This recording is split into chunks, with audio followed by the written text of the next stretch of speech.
Imagine your father telling you that in order to marry the person you love, you first have to give another child to a woman you don't love anymore. That's exactly what happened to Sheikh Hadman. He's a prince known around the world, but behind the palace walls, he's stuck in a painful choice between royal duty and real love. When Sheikh Mohammed, his father, gave him this condition, it wasn't just about tradition, it was about control. At the heart of this story is Shama, the woman Hamdan has loved for years. But now, she's being pushed aside by the people in power. This isn't just a love story. It's a war behind closed doors. And the next move could change everything. The demand came out of nowhere. Sheikh Mohammed looked at his son and said, "If you want to marry Shama, you must give Sheikh Thani another baby boy first." Just like that, no discussion, no choice, just a royal command. Hamdan stood there shocked. This wasn't a request and it was a test. If he said yes, he would break Shama's heart. If he said no, he might lose her forever. He left the meeting torn apart. His head was full of pressure, but his heart only wanted peace. And there was only one person he could talk to about it, Shama. Hamdan didn't send a message or ask for a meeting. He just showed up quietly, respectfully, at Shama's home. No guards, no cameras, just the two of them. His voice was shaking, his eyes were filled with pain. He told her everything, what his father had said, how it made him feel, and how scared he was of losing her. Shama sat there, listening. She didn't interrupt, she didn't cry. She just looked at him, holding all that pain in silence. When he finished, she took a deep breath and simply said, "I need some time." They both knew something had changed. They were no longer just two people in love. They were now two people stuck in a fight they never asked for. Soon after, Shama disappeared from public view. She was sick, not just physically, but emotionally. The weight of everything she'd heard had crushed her. It wasn't just the flu, it was the pressure, the heartbreak, the silent war she was pulled into. But while her body was weak, her mind stayed sharp. She realized this wasn't just about Hamdan and his father. This was a move by Sheikh Thani, a cold, quiet way to push her out.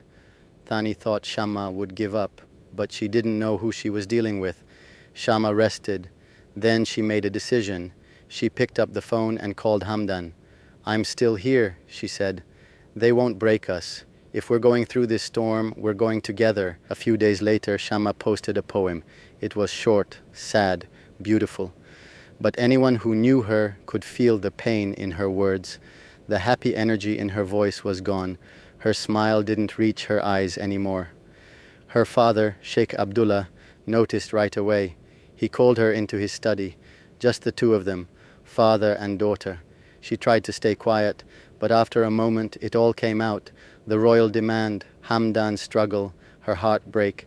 Abdullah listened, and then he got angry, not at her, but at what was being done to her. He turned to his wife and said, "We need to speak to Hamdan. He deserves to hear this from us." If no one else was going to protect Shama, they would. A formal dinner was arranged. Hamdan arrived, calm but serious. He knew this wasn't just about food. This was a conversation that could change everything. Shama's parents sat across from him. The air was thick with tension.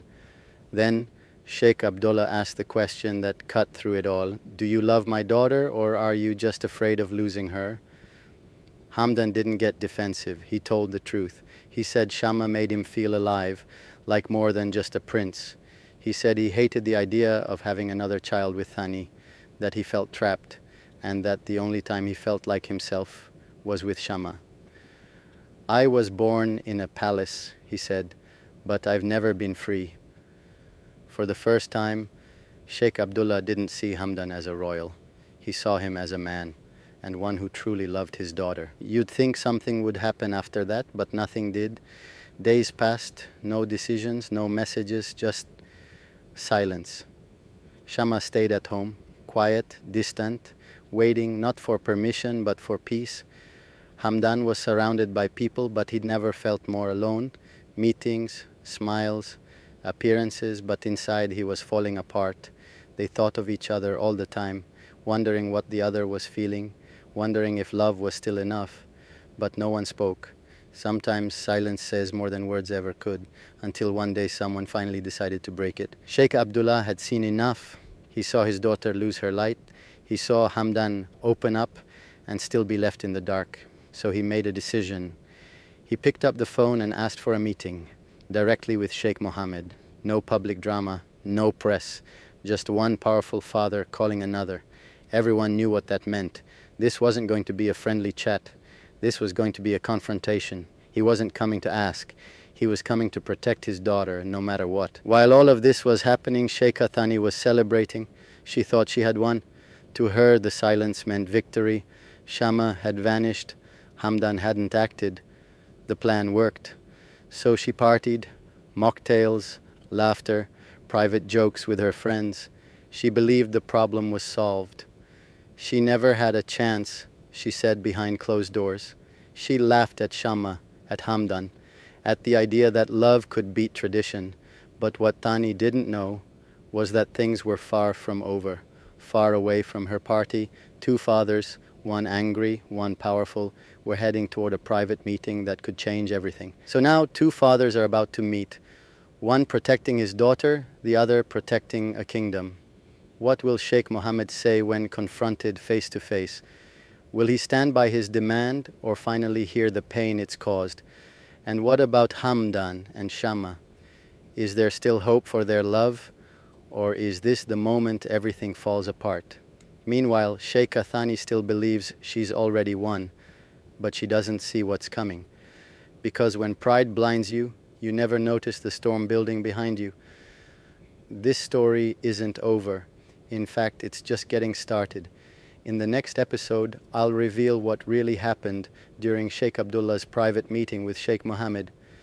And trust me, it may change everything. So if you don't want to miss it, make sure to hit that subscribe button, give this video a thumbs up, and turn on the notification bell so you're the first to know when the next chapter drops. Until then, stay safe, stay curious. And remember, behind every royal smile, there's always a secret waiting to be revealed.